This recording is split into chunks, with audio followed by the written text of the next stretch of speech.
ॐ शुक्लाम्बरधरं विष्णुं शशिवर्णं चतुर्भुजं प्रसन्नवदनं ध्यायेत् सर्वविघ्नोपशान्तये। सरस्वती नमस्तुभ्यं वरदे कामरूपिणी। विद्यारम्भं करिष्यामि सिद्धिर्भवतु मे सदा। गुरुर्ब्रह्मा गुरुर्विष्णुः गुरुर्देवो महेश्वरः। गुरुसाक्षात् परब्रह्म तस्मै श्रीगुरवे नमः।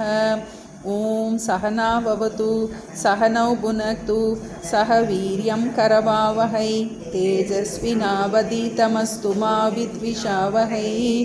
ॐ शान्ति शान्ति शान्तिः।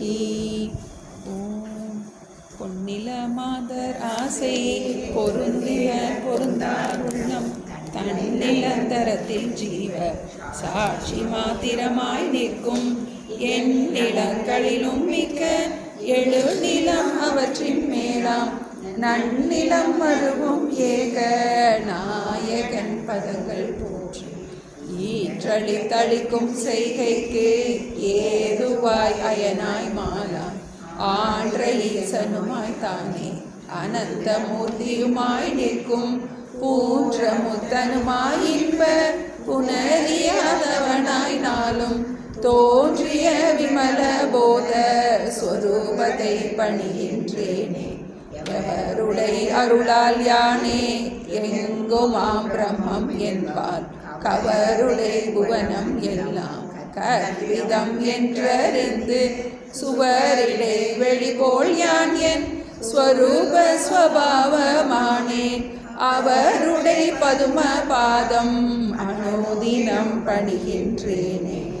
என்னுடை மனது புத்தி இந்திரிய சரீரம் எல்லாம் என்னுடை அறிவினாலே இரவி முன் இமமே ஆக்கி என்னுடை நீயும் நானும் ஏகமென்றைக்கியம் செய்ய என்னுடை குருவாய் தோன்றும் ஈசனை இறைஞ்சினேனே. அந்தமும் நடுவும் இன்றி ஆதியும் இன்றி வான்போல் சந்ததம் ஒளிரும் ஞான சத்குரு பாதம் போற்றி பந்தமும் வீடும் காட்ட பரந்த நூல் பார்க்க மாட்டா மந்தரும் உணருமாறு வஸ்து தத்துவம் சொல்வேனே. படர்ந்த வேதாந்தம் என்னும் பார்க்கடல் மொண்டு முன்னூல் குடங்களில் நிறைந்து வைத்தார். புறவர்கள் எல்லாம் காய்ச்சி கடைந்தெடு கழித்தேன் இந்த கைவல்ய நவநீதத்தை அடைந்தவர் விடைய மண் தின்று அனைவரோ பசியில்லாரே. முத்தனை வெங்கடேச முகுந்தனை எனையாட்கொண்ட கர்த்தனை வணங்கி சொல்லும் கைவல்ய நவநீதத்தை தத்துவ விளக்கம் என்றும் சந்தேகம் தெளிதல் என்றும் வைத்திரு படலமாக வகுத்துரை செய்கின்றேன். வைத்திரு படலமாக வகுத்துரை செய்கின்றேனே. பாடல் 88. நீ நான் என்று இரண்டு இல்லாமல். நீ நான் என்று இரண்டு இல்லாமல் நிறைந்த பூரணமாய் எங்கும் நானாக தெளிந்த ஞானம் நழுவுமோ குருவே என்றான். தானாகும் பிரம்ம ரூபம் சத்குரு நூலால் தோன்றும் ஆனாலும் தடைகள் உண்டே அனுபவம் உரைத்திடாதே. தவையவை எனில ஞான சந்தேக விபரீதங்கள் பட செய்யும் இந்த மூன்றும் பல ஜென்ம பழகத்தாலே உடன் உடன் வருவந்த கால் உயர் ஞானம் கெடும் இவற்றை திடமுடன் கெடுவாய் கேட்டல் சிந்தித்தல் தெளிதலாலே. அக்கினி கட்டுப்பட்டால் ஆர்ப்பமும் சுடமாட்டாது மக்கின ஞானத்தாலே வந்த பந்தமும் வேவாது. சிக்கன பழகி கேட்டல் சிந்தித்தல் தெளிதலாலே விக்கின மடம் சந்தேகம் விபரீதம் போக்குவாயே.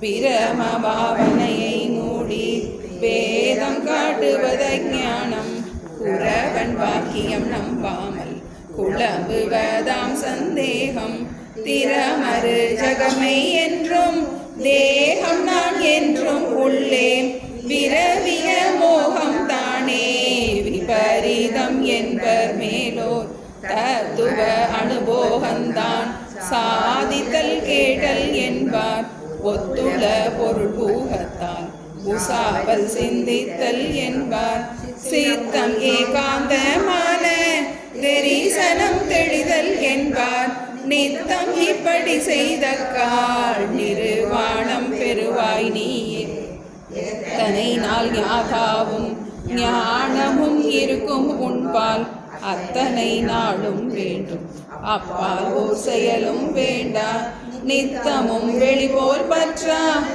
ஏமாத்திரமாய் ஜீவன் முத்தனானவர் விதேக முக்தி பெற்றிருப்பார் என்றும் ஞானமா ஜீவன் முத்தர் நால்வகையாவர் கேளாய் வாணிகர் பிரம்மவித்து வரன்பரியான் வரிஷ்டன் ஆனவர் நாமம் ஆகும் அவர்களில் பிரம்மவித்தின் தானமும் மற்றை மூவர் தாரதமியமும் சொல்வேன் வீரராய் பிரம்மவித்தாய் தெளிந்தவர் தெளியும் முன்னம் வாரமாயிருந்த தங்கள் வருடம் ஆசிரமம் சொன்ன பாரகாரியமானாலும் பலருக்கு உபகாரமாக நேரதாய் செய்வர் தீர்ந்த நிலை விடார் ஜீவன் முத்தர் காமமாதிகள் வந்தாலும் கணத்தில் மனத்தில் பற்றார்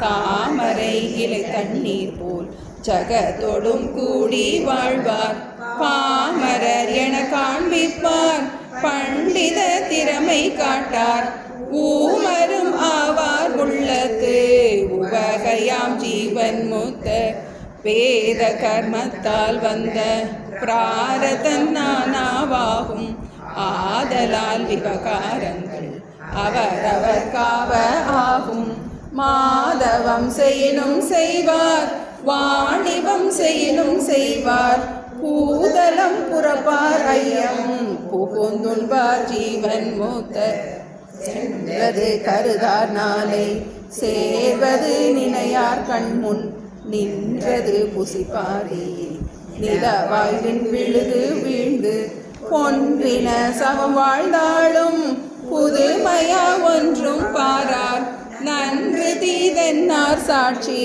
நடுவான ஜீவன் முத்தர் நன்று தீதென்னார் சாட்சி நடுவான ஜீவன் முத்தர்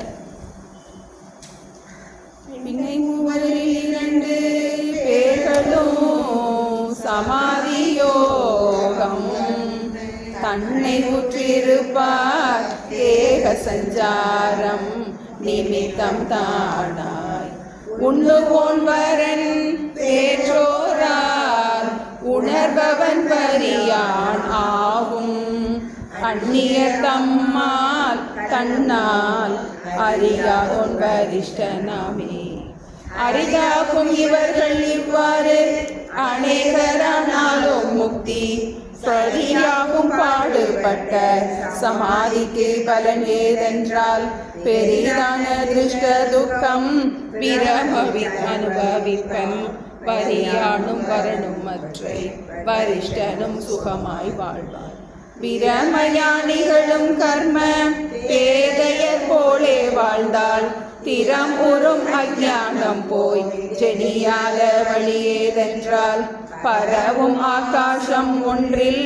பற்றாது மற்றை நாளும் வினதோடு கூடும் விதம் இருவோரும் ஆவார் ஜீவன் முக்தரை சேவித்தோர் சிவன் அயன் நெடுமால் ஆன மூவரும் மகிழ நோன்பு முழுவதும் செய்து ஜன்ம பாவனம் ஆனார் என்று பழமறை முழங்கும் இப்பால் மேல் வரும் ஜீவன் முக்தர் விதேக முக்தியினே பஞ்சினை ஊழித்தீ போல் பல ஜென்ம விவித வித்தாம் சஞ்சிதம் எல்லாம் ஞான தளர் சுட்டு வெண்ணீராக்கும் கிஞ்சித்தாகாமியந்தான் கிட்டாமல் விட்டு போகும் விஞ்சின பிராரத்தத்தின் வினை அனுபவித்து தீரும் நம்ம தாண்டவராய சுவாமிகளோடைய கைவல்ய நவநீதம் முடிக்கிற தருவாயில் இருக்கும். கைவல்யம்ங்கிறதுக்கு எதையும் நிம்மதிக்காக யாரிடமும் எந்த காலத்திலும் சார்ந்து இல்லாத ஒரு தன்மை தான் நம்ம ஜீவன் முக்தின்னு நம்ம சொல்கிறோம். முறையாக இந்த சாஸ்திரம் தொடங்கப்பட்டுச்சு. எப்படி ஒரு சம்சாரத்தில் தவிச்சுக்கிட்டு இருக்கிற ஒரு சிஷ்யன் குருவை நாடி வர்றாங்கிறத பார்த்தோம். வெயில் சகித்திடா புழு போல துடிதுடிச்சு வர்றான். எல்லா விதத்துலேயும் நான் அடி வாங்கியிருக்கேங்கிறான். ஆத்தியாத்மிகம், ஆதி பௌத்திகம், ஆதி தெய்வீகம். சரீரத்தால் துக்கம், மற்றவங்களால் துக்கம், உடைமைகளால் துக்கம், உறவுகளால் துக்கம். அப்படி இருக்கிற அவன் குரு கிட்ட வர்றான். அவர் உபாயத்தை சொல்கிறாருன்னு பார்த்தோம். உன்னை நீ அறிவாயாகில் உனக்கு ஒரு கேடும். இப்போ எல்லா கேடுக்கும் காரணம் என்ன? நம்மை நாம் அறியாமல் இருப்பது.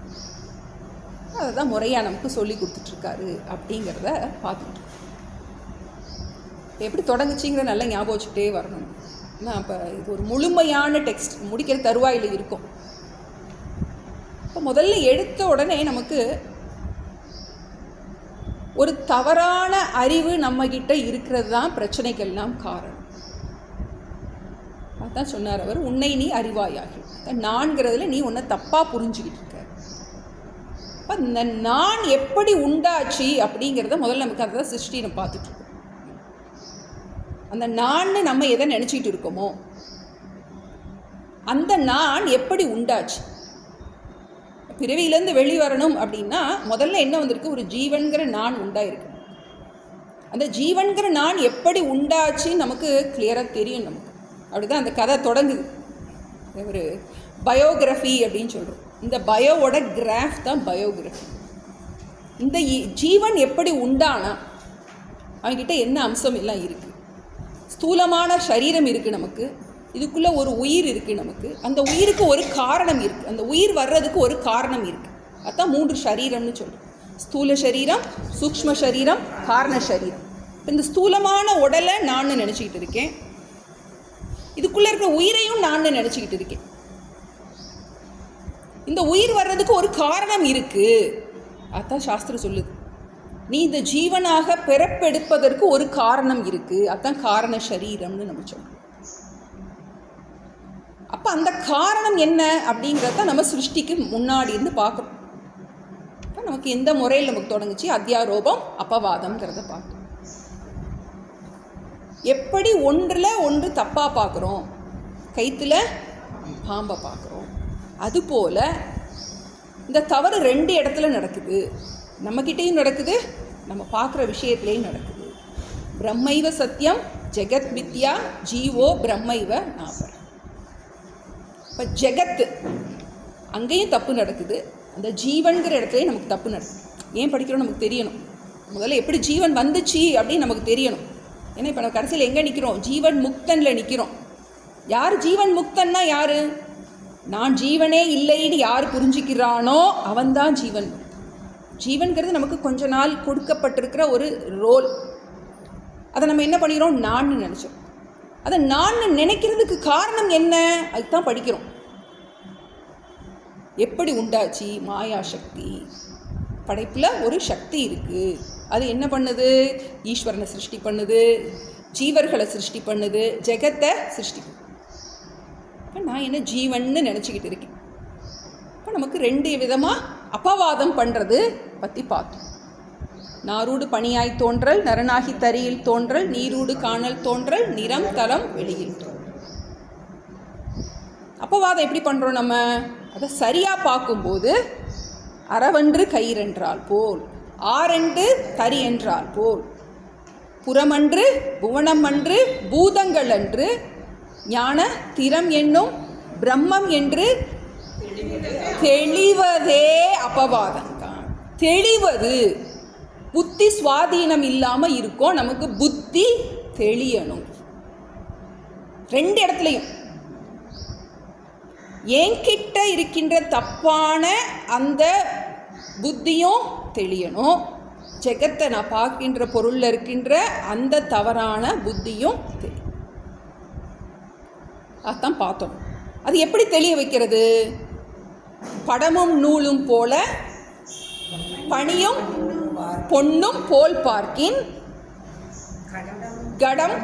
கடமும் மண்ணும் போல் ஒன்றாம் காரிய காரணங்கள் உடல் முதல் ஸ்வபாவம் ஈராய் ஒன்றில் ஒன்று அடைவினில் உதித்தவாறு அடைவினில் ஒடுக்கி காண்பது அபவாத உபாயம். அபவாதம் 2 இடத்துல பண்ணணும், ரொம்ப முக்கியம். ஜெகத்துலையும் பண்ணணும், நம்மக்கிட்டையும் பண்ணணும். ஜெகத்தில் எப்படி பண்ணுறோம்? காரிய காரணங்கிற அந்த இதை பற்றி நம்ம பார்க்குறோம். நம்மக்கிட்ட எப்படி பார்க்குறோம்? திருஷ்யங்கிறத யூஸ் பண்ணுறோம். ரொம்ப ஒரு முக்கியமான விஷயம். நமக்கு எப்படி நம்ம தப்பாக ஜீவன்னு நான் நினச்சிக்கிட்டு இருக்கேன், அந்த தப்புலேருந்து நான் வெளிவரணும். அதுக்கு தான் ஒரு கதை சொன்னார். அந்த 10 நபர்களுடைய கதை சொல்லப்பட்டு, உண்மையிலே ஒருத்தன் இருக்கான், ஆனால் அவன் நான் 10ஆம் அவன்னு தெரியாமல் இருக்கான். அதுபோல் தசமன் தன்னை கண்டார்போல் என் நிஜ வடிவினை யான் காண நீர் காட்டல் வேண்டும் என்றான். உடனே என்ன பண்ணுறாரு? சுஷிபெரும் லட்சியார்த்தம் தொம்பதம் தத்பதங்கட்கு அசிபத ஐக்கியம் செய்யும் அது செய்யும் உண்மை கேளாய் அப்படின்னு அந்த குரு என்ன பண்ணுறாருன்னு பார்த்தோம். நமக்கு இந்த தத்துவமசிங்கிறதுல இருக்கின்ற நீ அதுவாக இருக்கின்றாய். குரு நீ அதுவாக இருக்கின்றாய்ன்னு சொல்கிறார். எதுவாக இருக்கின்றாய் அப்படின்னா மேலோட்டமான வாச்சியார்த்தத்தை பார்க்கக்கூடாது, லட்சியார்த்தத்தில் பார்க்கணும். லட்சியார்த்தத்தை எப்படி பார்க்கறது அப்படின்னா அந்த பஞ்சகோஷ விவேகம் சொல்லப்பட்டது. குத்திர பஞ்சகோஷ குகை விட்டு வெளியில் ஆவாய். 2 இடத்துல அபவாதம் பண்ணணும். ஒன்று ஜெகத்தில் அபவாதம் பண்ணணும். ஏன்னா அப்போ தான் என்ன பண்ண முடியும்? பிரம்மைவ சத்தியம் ஜெகத் மித்தியாங்கிறது நமக்கு கிடைக்கும். இன்னொன்று ஏன் கிட்ட ஜீவோ பிரம்மைவ நாபரக, ஜெகத்தும் பிரம்மம் ஜீவனும் பிரம்மம் அனைத்தும் பிரம்மம். இப்போ இது நம்ம ஒர்க் பண்ணணும். எவ்வளோதான் படிச்சுட்டாலும் என்ன பண்ண முடியாது நம்மளால்? இந்த ஞான வேலை பார்த்தா நம்ம பார்த்துட்ருக்கோம். குத்திர பஞ்சகோஷ குகை விட்டு வெளியில் ஆவாய். என்ன பண்ணுறான் சிஷ்யன்? அதை நன்றாக உள்வாங்கி அதிலே அவனுக்கு என்ன பண்ணுறது? அவனால் நிலைத்து நிற்க முடியுது. நமக்கு இருக்கும், கொஞ்சம் நேரம் இருக்கும், அப்புறம் டப்புன்னு ஜீவபாவம் வந்துடும். கொஞ்சம் நேரம் பிரம்மபாவம் இருக்கும். கிளாஸில் படிக்கும்போது நம்மளால் கொஞ்சம் நேரம் இருப்போம், டப்புன்னு ஜீவன் வந்து எந்திரிச்சிடும். வந்து இப்போ அவனுக்கு எப்படி இருக்குது? நனவினில் சுளுத்தியாகி, சுளுத்தியில் எப்படி இருக்குது? நீண்ட நேரம் என்ன இருக்குது? அந்த விருத்திகள் இல்லாமல் அவன் ஜீவபாவமே வெளியே வரலை. அதுபோல் இவனுக்கு நீண்ட நேரம் அவன் என்ன பண்ண முடியாது, அவனால் அதை ஸ்ட்ராங்காக உள்ளே வாங்க முடியும். இப்போ இது நழுவுமோ அப்படின்னு கேள்வி கேட்குறான். ஆமாம், ஜாக்கிரதை, நழுவீரும். கேட்டல் சிந்தித்தல் தெளிதலாலே. அஜ்ஞானம் சந்தேகம் விபரீதம் 3 தடைகள் உண்டாகலாம். அதை நீ என்ன பண்ணணும்? கேட்டல் சிந்தித்தல் தெளிதல், ஸ்ரவணம் மனனம் நிதித்தியாசனம். சும்மா ஒரு தடவை கேட்டது போதாது. என்ன பண்ணணும்? கையில் நவனியத்தை திரும்ப திரும்ப படிக்கணும், உரு போடணும், மனப்பாடம் பண்ணணும், அர்த்தபூர்வமாக மனப்பாடம் பண்ணணும். சாமிஜிலாம் எங்களுக்கு சொன்னோடனே 6 தடவை கேட்க சொன்னாங்க. நாங்களாம் கேட்டோம். 6 வருஷம் முதல்ல ஸ்ரவணமே 6 தடவை கேட்க சொன்னார். இப்போ நமக்கு என்ன ஆகும்? முதல்ல புரியாது. அந்த காலம் 100 நாள் படம் வந்துச்சுன்னா 100 நாள் பார்க்குறவங்கலாம் இருப்பாங்க, தேட்டரில் போய் படம் பார்க்குறவங்க. அது மாதிரி இது என்ன பண்ணணும்? நம்ம நன்றாக படிக்க என்ன ஆகும்னா நமக்கு இப்போ கொஞ்சம் நல்லா புரிகிற மாதிரி இருக்கும். இன்னும் கொஞ்சம் நல்லா புரியுது அப்படின்னு இருக்கும். இத்தனை வருஷம் படித்தாலும் நேற்று கிளாஸ் எடுக்கிறது படிக்கும்போது எனக்கு இன்னும் நல்லா புரிஞ்சிச்சு, இன்னும் நல்லா சொல்ல முடியுது. இப்போ தான் பிக் பிக்சர் புரியுது. ஜீவன்லேருந்து தொடங்கி ஜீவன் முக்தனில் முடிக்கிறோம் நம்ம பயோகிராஃபி. ஏன்னா நம்ம அங்கங்கே நிறையா கேட்குறோம். அப்போ இன்னும் தெளிவாக அப்போ எப்படி கட்டமைச்சிருக்காரு தாண்டவராய சுவாமிகள், எப்படி ஜீவன் வந்துச்சின்னு தொடங்கி அதுக்கப்புறம் ஜீவன் முக்தனில் முடிக்கிறாரு. எப்படி இந்த உயிர் உண்டாச்சு, எப்படி இது உடம்புக்குள்ளே போச்சு, நம்ம அடுத்து பார்க்க போகிறோம். எப்படி வெளியே வரணுங்கிறத பார்க்க போகிறோம். அதுக்கு தான் ஒரு முகவுரை. ஏன்னா விதேக முக்தியில் என்ன பண்ணணும்? நம்ம ஜீவன் உடம்பு விட்டு வெளியே வரணும். எப்படி இந்த உடம்புக்குள்ளே போச்சு, அந்த உடம்புக்குள்ளே போகிறதுக்கு காரணம் என்ன? அதான் நம்ம காரண சரீரம்னு சொல்கிறோம். அஜ்ஞானத்தின் காரணமாக. அந்த அஜ்ஞானம் என்னது? மாயா காரியம். இப்போ என்ன பார்த்தோம் நம்ம, இது நழுவீரலாம், அதனால் என்ன பண்ணு, நீ கவனமாயிரு. பல ஜென்ம பழக்கத்தாலே எல்லா ஜென்மத்திலையும் இந்த உடம்பையே நான் நீ நினச்சிருக்க. இந்த உடம்பையும் இந்த உடலோடைய உறவுகளையுமே உனக்கு அகங்காரமும் மமகாரமும் உனக்கு டாமினேட் பண்ணி இருந்திருக்கு. இப்போ என்ன பண்ணணும், கொஞ்சம் கொஞ்சமாக விடணும். சாஸ்திரத்தில் வந்து there is nothing to do, செய்கிறதுக்கு ஒன்றுமே கிடையாது. There is only lot to give up. நம்ம விடுறதுக்கு தான் நிறையா இருக்கே ஒழிய நம்ம புதுசாக செய்கிறதுக்கு ஒன்றுமே இல்லை. அது படிக்க போகிற இது அது வரப்போகுது இனிமேல் நமக்கு. அப்போது இது நமக்கு ஆழமாக மனசில் பதியணும் அப்படிங்கிறத பார்த்தோம். அடுத்து இந்த ஜீவன் முக்த லட்சணத்தை பற்றி சொல்லிகிட்டு இருக்கார். சிக்கன பழகி கேட்டல் சிந்தித்தல் தெளிதலாலே விக்கின சந்தேகம் விபரீதம் போக்குவாயே அப்படின்னாரு.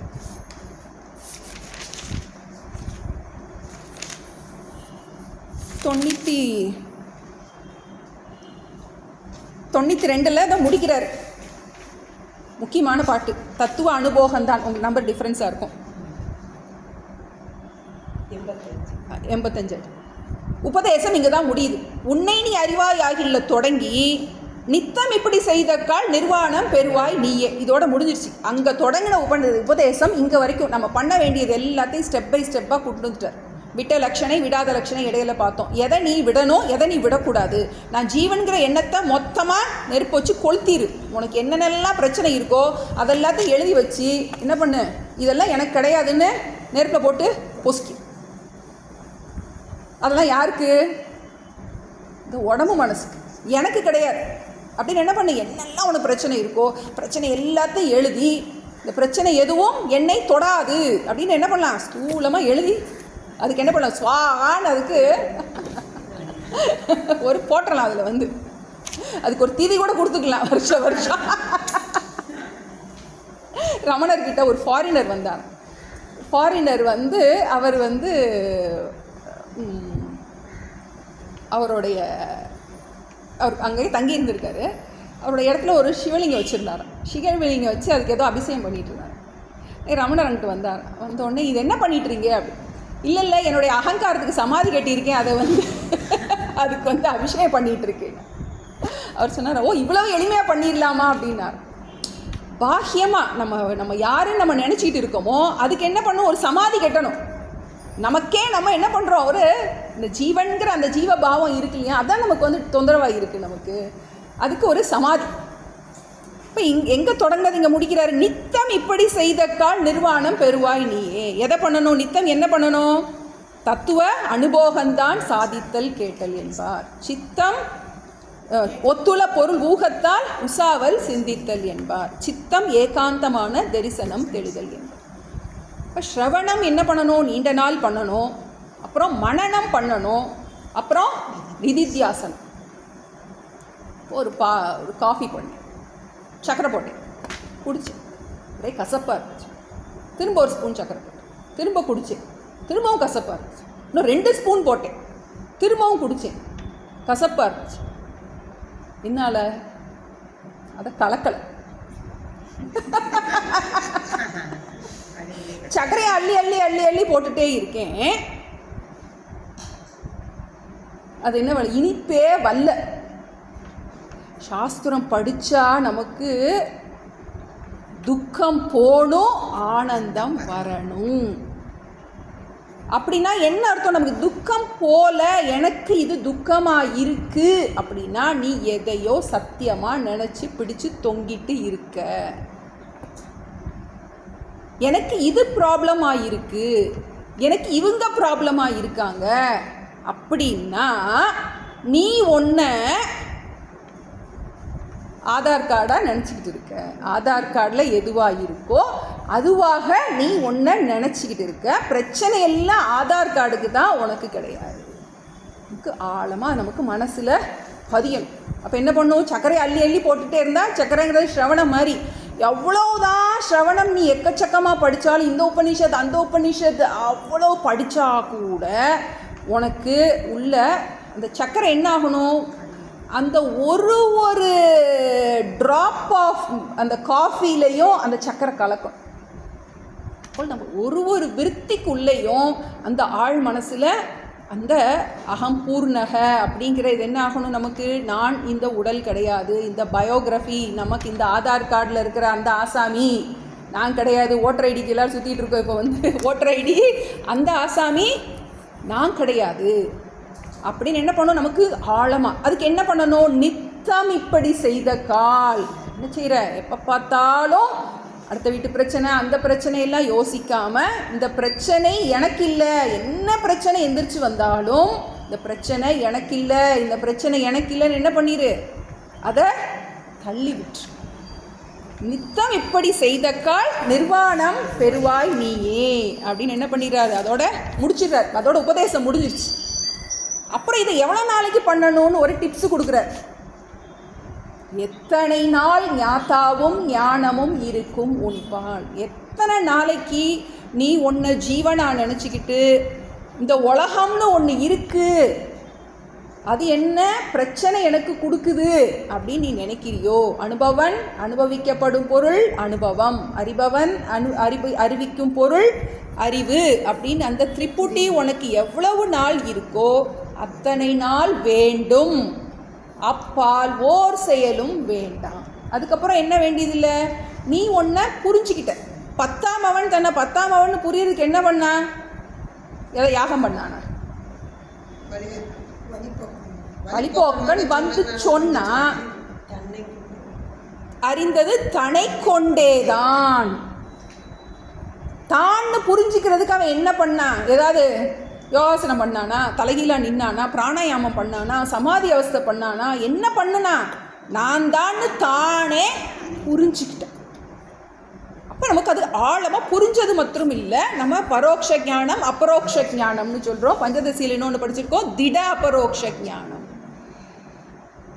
முதல்ல பிரம்மம் இருக்குன்னு சொல்கிறது பரோட்ச ஞானம், அந்த பிரம்மம் நானேன்னு சொல்கிறது அபரோக்ஷ ஞானம், அது நழுவாமல் இருப்பது திட அபரோக்ஷ ஞானம்.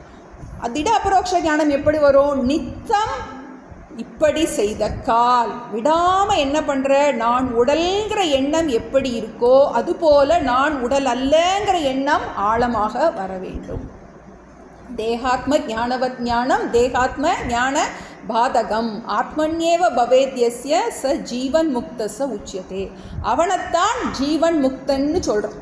ஜீவன் முக்தன்னா யார், நான் ஜீவன்கிற எண்ணத்திலிருந்து யார் முழுமையாக விடுபடுகின்றானோ அவன்தான் ஜீவன் முக்தன். அப்போ அடுத்த அந்த ஜீவன் முக்தனை பற்றி சொல்லிட்டு இருக்காரு. ஜீவன் முக்தரில் 4 விதம் இருக்குது. பிரம்மவித்து, பிரம்மவித்வரன், வரியான், வரிஷ்டன், 4 பேர் இருக்காங்க. அதில் ஒரு ஆசாமி பிரம்மவித்து எல்லாரையும் மாதிரி விவகாரம் பண்ணிக்கிட்டே இருக்காரு. ஆனால் என்ன பண்ணுறதில்ல, அதில் பாதிக்கப்படாமல் இருக்கார். உலகத்தில் மெஜாரிட்டியான ஞானிகள் இந்த பிரம்மவித்துகள் தான். விவகாரம் என்ன விவகாரம் அவங்க முன்னாடி பண்ணினாங்களோ அதே விவகாரத்தில் தான் என்ன பண்ணுறாங்க, தொடர்ந்து இருக்காங்க. வாணிபம் செய்யணும் செய்வர், மாதவம் செய்யணும் செய்வர். இந்த கைவல்ய மாதர் சங்கத்தை தொடங்கின அந்த தாய்மார்கள் யாரும் சன்னியாசிகள் இல்லை. குடும்பத்தில் சோறாக்கி தோசை சுட்டவங்க தான். அவங்க யாரும் பெருசாக ப்ரொஃபஸர்ஸோ எதுவுமே கிடையாது. சாதாரணமான பெண்கள், முழுமையாக சாதன சதுஷ்டயத்தை உடைய பெண்கள். இப்போ நமக்கு அதுதான் முக்கியம். விட்டுட்டு போகணும் அதெல்லாம் நமக்கு தேவை. அவங்க தாங்களும் ஞானிகளாக இருந்து இத்தனை ஞானிகள் இனி வர்ற இத்தனை பேர் வர்றதுக்கு உருவாக்கியிருக்காங்கன்னா அவங்களுடைய ஞான பலம் எப்படிப்பட்டதாக இருந்திருக்கணும். சாதாரண பெண்கள், அதுதான் நமக்கு பிரமாணம். இப்போ நமக்கு எந்த ஆசிரமத்திலனாலும் இருக்கலாம், எந்த வயதினர்களாக வேண்டுமானாலும் இருக்கலாம். பாமரர் என காண்பிப்பார், பண்டித திறமை காட்டார். இந்த ஞானத்துக்கு நமக்கு சாதன சதுஷ்டயம் தான் முக்கியம். ஏன்னா ஒரு ப்ரொஃபஸராக இருந்து இது புரியலைன்னு சொல்கிறவங்களையும் நான் கேட்டிருக்கேன். சும்மா சாதாரண படிக்க தெரியாதவங்க, தெரிஞ்சவங்க ஒருத்தவங்க சொன்னாங்க, அவங்க வந்து ஸ்கூலில் ரொம்ப படிக்கலை, ஸ்கூல் நேரம் ஃபெயிலாகி படித்தவங்க. அவங்க சொன்னாங்க, எனக்கு படிக்கும்போது சயின்ஸு மேக்ஸில் நான் ஃபுல்லாக ஃபெயில் தான் இருக்கேன், எனக்கு ஒன்றுமே புரியாது, ஆனால் எனக்கு கைவல்ய நவநீதம் புரியுதுன்னு ஃபோன் பண்ணேன். ஒரு ப்ரொஃபஸர் வந்து புரியலன்னு தடுமாறுறவங்களும் இருக்காங்க. இதுக்கு தேவை அந்த பக்குவம் தான். நமக்கு பக்குவத்தை வளர்த்துக்கிறதா நமக்கு முக்கியம். அவங்க அவ்வளோ சந்தோஷமாக சொன்னாங்க, எனக்கு மேக்ஸ் எல்லாம் புரியாது, நான் 8th கூட படிக்கலை, நான் ஃபுல்லாக டீச்சர்கிட்ட பனிஷ்மெண்ட்டு தான் வாங்குவேன், ஆனால் எனக்கு கைவேலை நவநீதம் புரியுது அப்படின்னு சொல்கிறான். அப்போ நமக்கு இந்த பக்குவம் நமக்கு ரொம்ப முக்கியம். அப்போ ஜீவன் முக்தரை நமக்கு அந்த லட்சணங்கள் சொல்கிறதுக்கு அதை நம்ம நல்லா மனப்பாடம் பண்ணி வச்சுக்கிடணும். ஏன்னா நம்ம அது மாதிரி ஆகணும். இப்போ இந்த ஜீவன் முக்தன் அப்படிங்கிறதுல 4 கேட்டகரி பார்த்தோம். பிரம்ம வித்து, வரன், வரியான், வரிஷ்டன். இதில் ஒரு பிரம்ம வித்து வந்து என்ன பண்ணுறாரு, எல்லாரையும் மாதிரி இருக்கார். பெரிதான திருஷ்ட துக்கம் பிரம்ம வித்து அனுபவிப்பன் அப்படிங்கிறார்.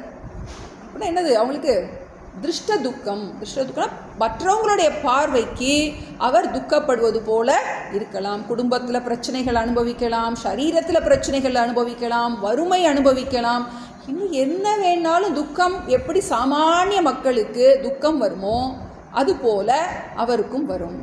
ஏன்னா பிராரப்தம் இருக்கிறது வரைக்கும் சுக துக்கத்தை மாற்ற முடியாது.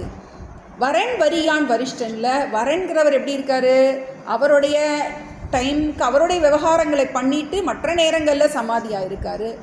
வரியான் யாராவது சாப்பாடு கொடுத்தா சாப்பிட்டுக்கிறாரு. வரிஷ்டன்கிறவர் சாப்பிட வைக்கிறதே கஷ்டம், ரொம்ப சிரமப்பட்டு சாப்பிட வைக்கலாம். இப்போ இந்த மாதிரி நிறையா கேட்டகரி இருக்குது அப்படின்னு ஜீவன் முக்தர்களை பற்றி சொன்னார்.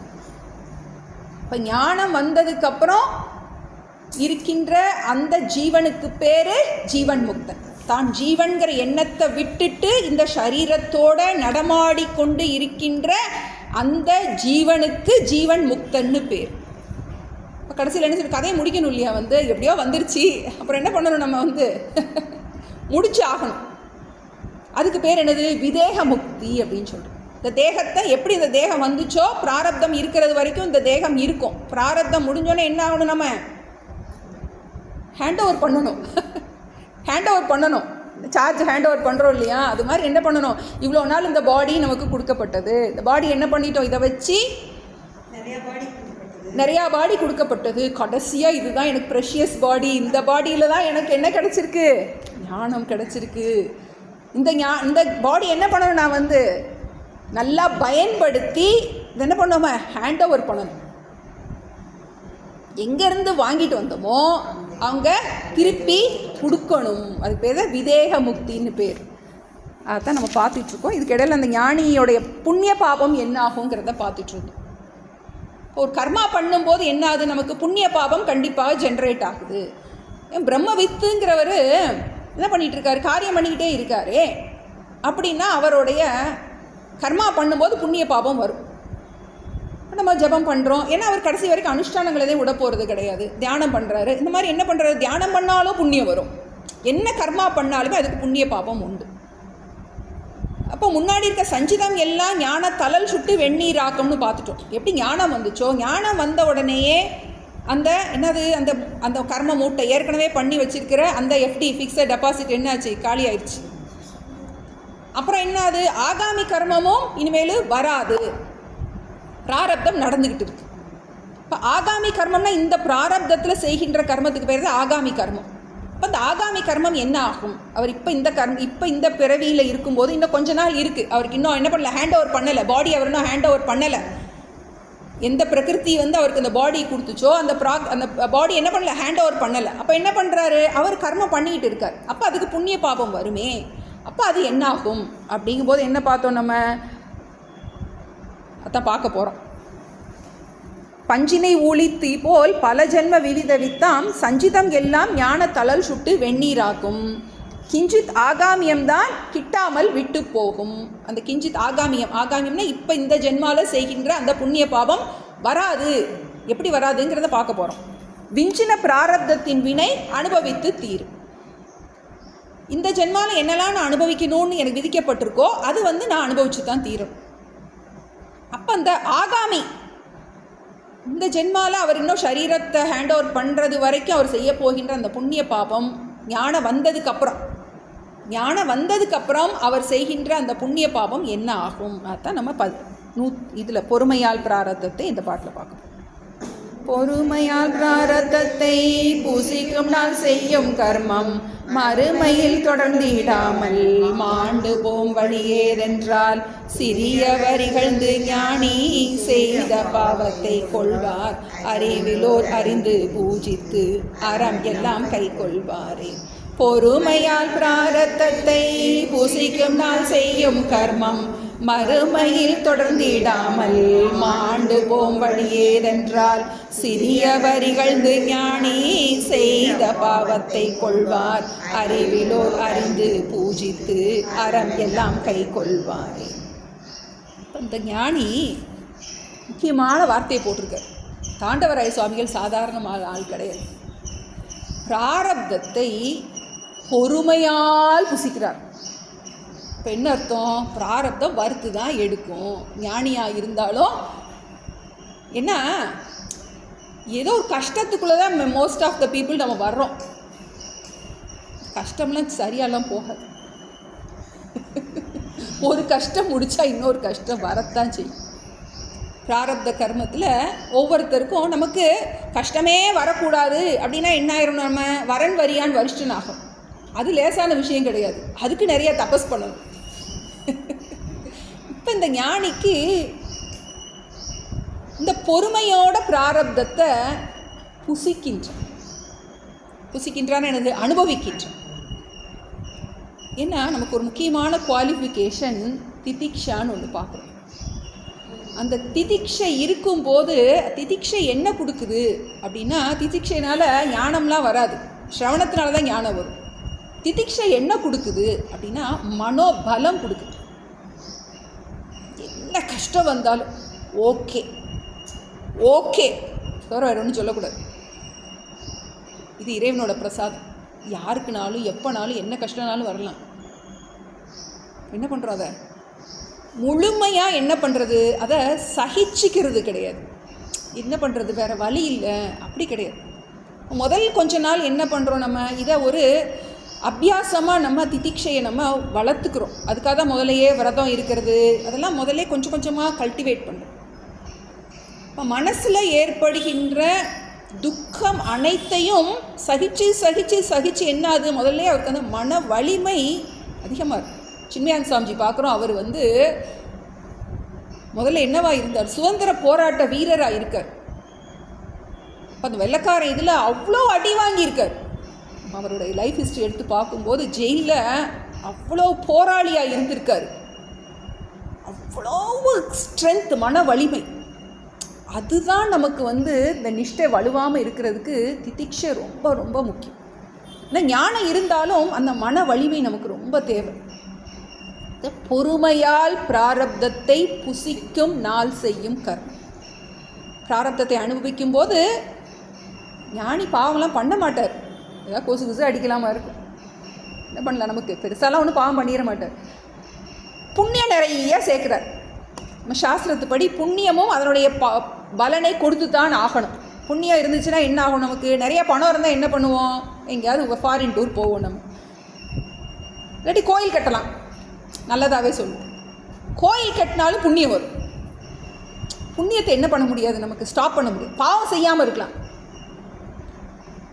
நம்ம பண்ணுற எல்லா செயலுக்கும் என்ன, மனம் வாக்கு காயத்தினால் சொல்ல எல்லா செயலுக்கும் புண்ணியம் அல்லது பாவம் வரும். சரி, பாவமே பண்ணக்கூடாது அப்படின்னா என்ன ஆகும்? புண்ணியம் வரத்தொடும். புண்ணியம் வந்தால் என்ன ஆகும்? அது ஏதாவது ஒரு போகத்தை கொடுக்கும், போகமான லோகத்தை கொடுக்கும். அப்போ ஞானி செய்கிற புண்ணியம் என்ன ஆகும்? அவருக்கு மீண்டும் பிறப்பியை கொடுக்குமா அப்படின்னா அதான் என்ன சொல்கிறோம், அது டிஸ்ட்ரிபியூட் ஆயிரும்.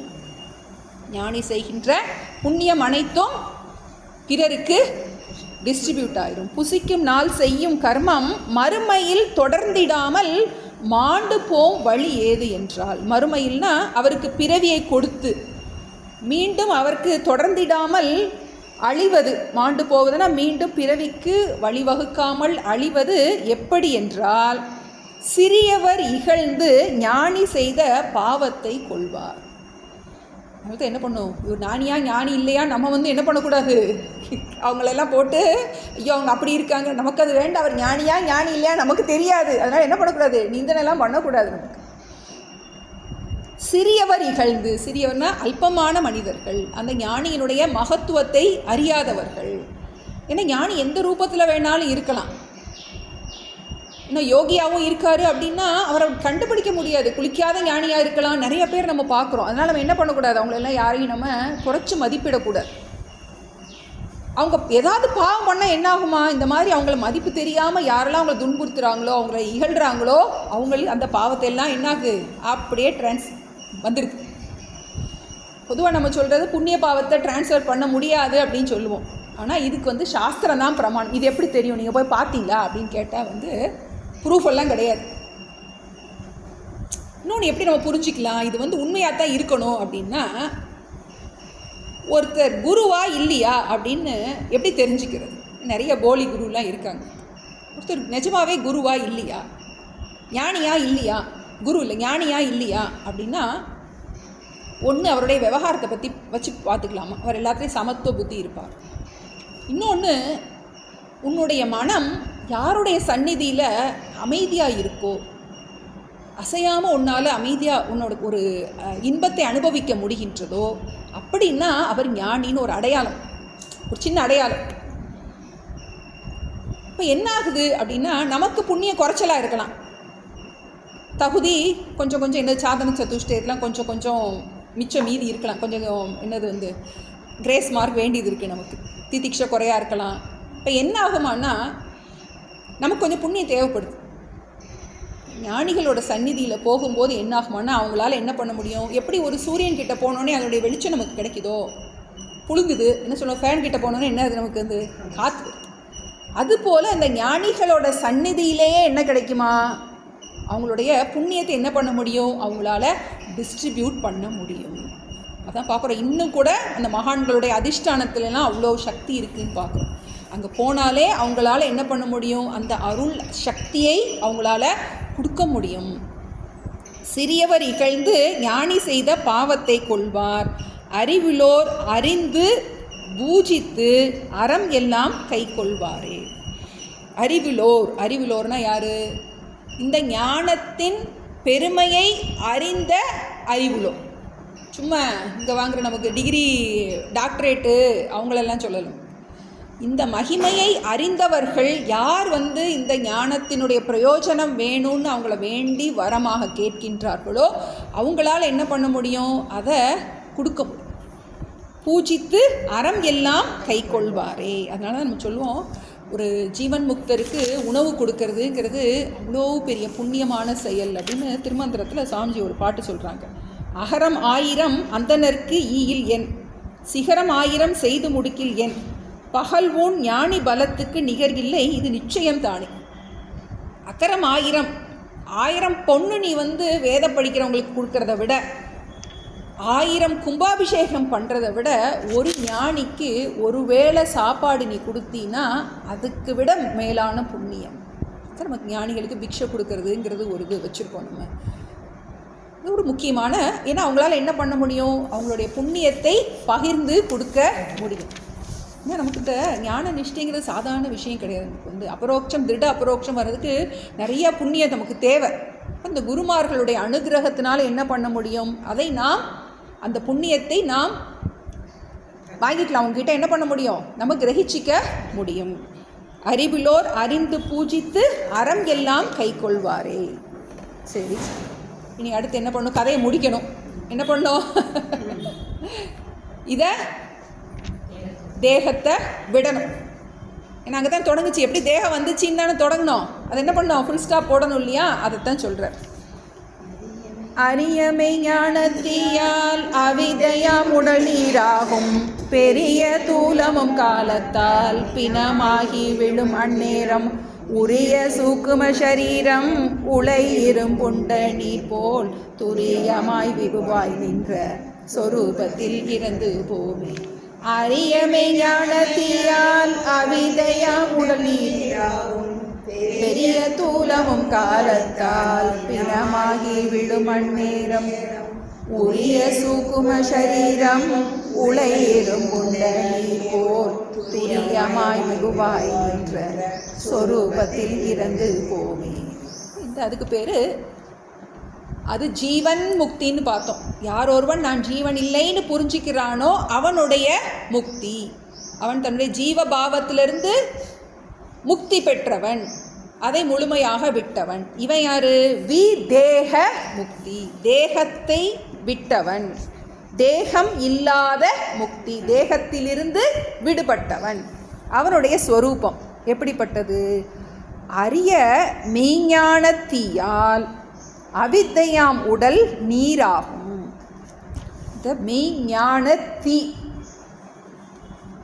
மெய்ப்பொருளை பற்றிய ஞானத்தினால் உண்டாகின்ற தீ. தீனை எப்படி இந்த நம்ம சொக்காப்பழம் போடுற தீலாம் கிடையாது. இது அஞ்ஞானத்தை அழிக்கக்கூடிய அந்த நெருப்பு, ஸ்தூலமான நெருப்பு கிடையாது. என்னது? ஞானத்தீ, அரிய மெய் ஞானத்தீ. வெரி வெரி வெரி வெரி என்னது? ரேர், ஈஸியாக கிடைக்காது. அந்த ஞானத்தீ என்ன பண்ணுது? ஞானம் எதை அழிக்கும்? அஞ்ஞானத்தை அழிக்கும். அவித்தையாம் உடல் நீரு ஆகும். அவித்தையாம் உடல்னா காரண சரீரம். ஏன்னா நமக்கு இந்த உடல் இருக்குது, இல்லை உயிர் இருக்குது. இந்த உயிர் உருவெடுக்கிறதுக்கு காரணம் என்ன? அஞ்ஞானம்னு சொல்கிறோம். சமஷ்டியில் சொல்லும்போது மாயைன்னு சொல்கிறோம். எஷ்டியில் ஒவ்வொருத்தருக்கும் அறியாமை இருக்கு. மாயாசக்தி என்ன பண்ணுது? ஜெகத்தை சிருஷ்டி பண்ணி அதில் ஒரு ஆவரணத்தை உண்டு பண்ணுகின்றது. விக்ஷேப சக்தி தோற்றமாம் சக்தின்னு பார்த்தோம், ஆவரண சக்தி மறைக்கின்றது. இப்போ இந்த ஞானம் வந்த உடனே என்ன ஆகுது? நமக்கு நான் ஜீவன்கிற எண்ணம் நீங்கி விடுகின்றது. ஞானம் வந்த சமயத்திலேயே காரண சரீரம் போயிருக்கு, மிச்சம் 2 தான் இருக்கு. அவித்தையாம் உடல் நீராகும். பெரிய ஸ்தூலமும் காலத்தால் பிணமாகிவிடும். வயசாயிருச்சு, என்ன அது? இந்த ஸ்தூல சரீரம் காலத்தால்னா பிராரப்த கர்மம் முடியும் போது என்ன ஆயிடுது? அது பிணமாகி விடும். பெயரினை நீக்கி பிணம் என்று பெயரிட்டாச்சு. ஏன்னா எப்படி வந்தோம்? காரண சரீரம் முதல்ல உண்டாச்சு, அப்புறம் சூக்ஷ்ம சரீரம் பார்த்தோம், ஸ்தூல சரீரம் இருக்கு. இப்போ காலத்தில் என்னாது? அதனுடைய பிராரப்தம் முடியும் போது இந்த சரீரத்துக்கு ஒரு முடிவு வந்துருச்சு. சரீரத்தை முடிவுன்னு எதை சொல்கிறோம்? இறந்து போகிறதுனா என்னது?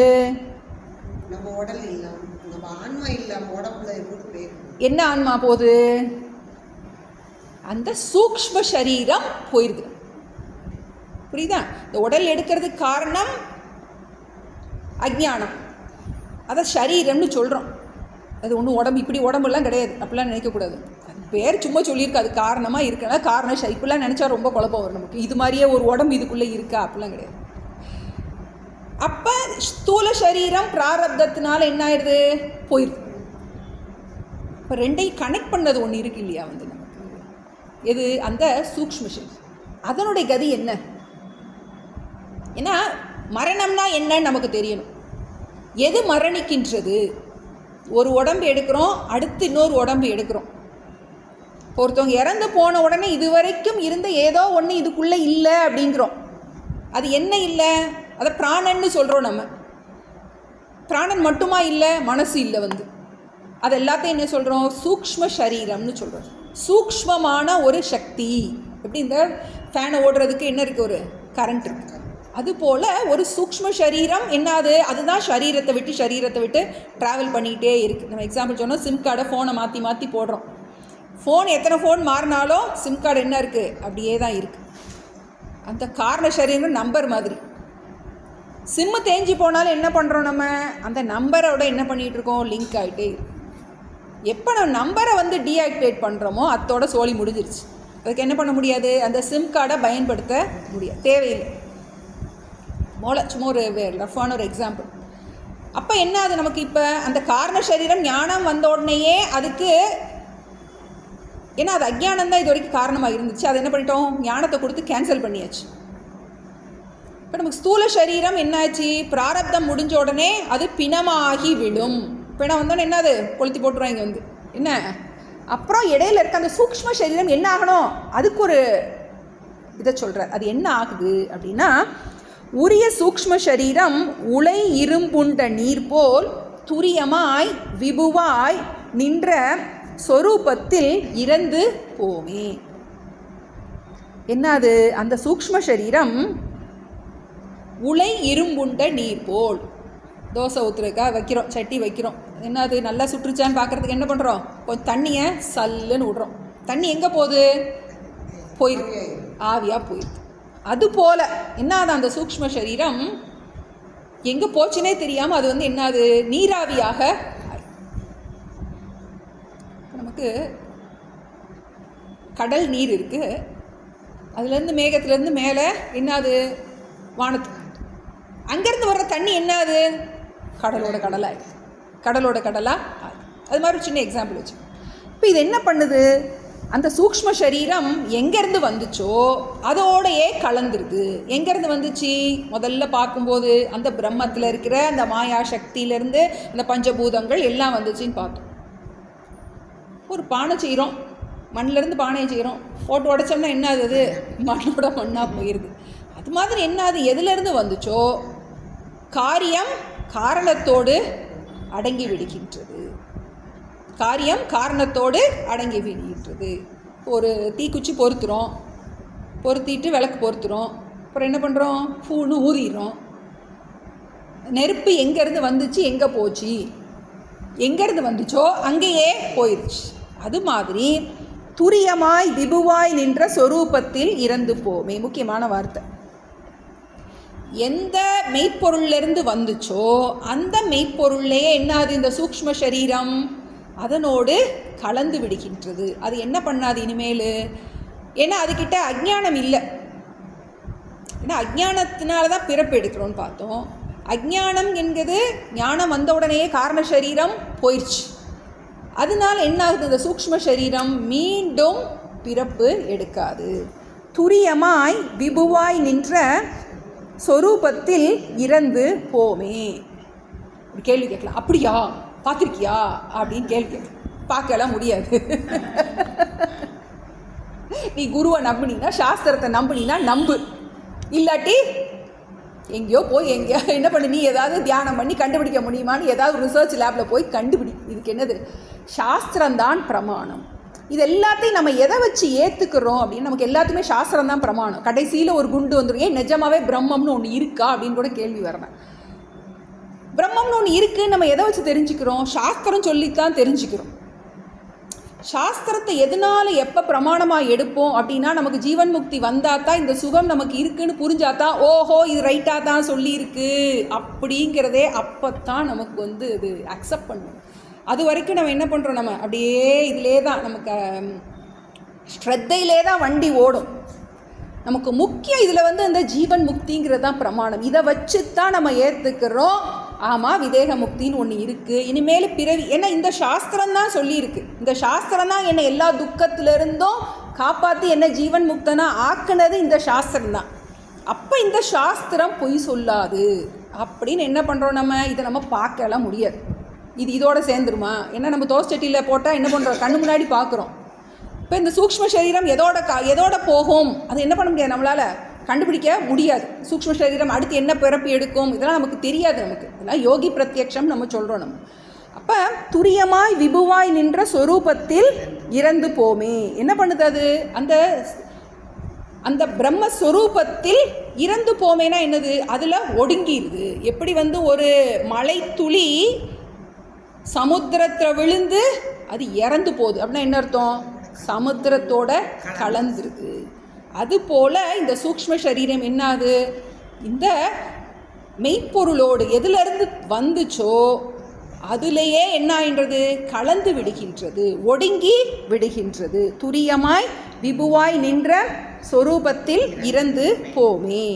அடுத்தது இன்னொரு எக்ஸாம்பிளோட இதை புரிய வைக்கிறார். கடம் எனும் உபாதி போனால் ககனம் ஒன்றானால் போல, உடல் எனும் உபாதி போன உத்தரம் ஜீவன் முக்தர், அடிமுடி நடுவும் இன்றி அகம்புறம் இன்றி நின்ற படிதிகள் விதேக முக்தி பதம் அடைந்திருப்பர் என்று. கடம் எனும் உபாதி போனால் ககனம் ஒன்றானால் போல, உடல் எனும் உபாதி போன உத்தரம் ஜீவன் முக்தர், அடிமுடி நடுவும் இன்றி அகம்புறம் இன்றி நின்ற படி திகழ் விதேக முக்தி பதம் அடைந்திருப்பர் என்றும். அந்த விதேக முக்தியை வர்ணிக்கிறார். இந்த உடலற்ற அந்த நிலை அது எப்படி அப்படின்னா, கடம் எனும் உபாதி போனால் ககனம் ஒன்று ஆனால் போல உடல் எனும் உபாதி போன உத்தரம் ஜீவன் முக்தர். ஒரு எக்ஸாம்பிள் கொடுக்குறார். ஒரு குடம் இருக்கு, குடத்துக்கு உள்ள ஆகாசம் இருக்கு, குடத்துக்கு வெளியே ஆகாசம் இருக்கு. உண்மையிலேயே ஆகாசத்தில் தான் குடமே இருக்கு. இப்போ குடத்துக்கு உள்ள ஒரு ஆகாசம் இருக்கு, குடத்துக்கு வெளியே ஒரு ஆகாசம் இருக்கு. குடத்தை உடைச்சா என்னது? அது ஒன்று தான் இருந்துச்சு அப்படின்னு நம்ம என்ன பண்ணுறோம், இதுவும் அதுவும் கலந்தது மாதிரி இருக்கு. உண்மையிலே ஒரு மாயமான ஒரு பிளவு உண்டாச்சு. அதுபோல் கடம்னா என்னது? குடம். குடம் என்னும் உபாதி, உபாதினா என்னது? மீடியம்னு சொல்கிறோம். ககனம் ஒன்று ஆனால் போல, ககனம்னா என்னது? ஆகாசம். அந்த குடத்துக்குள்ளே இருக்கிற ஆகாசம் இந்த மகாகாசத்தால் ஒன்று சேர்கின்றது. அதுபோல் ஷரீரம் போயிடுச்சு.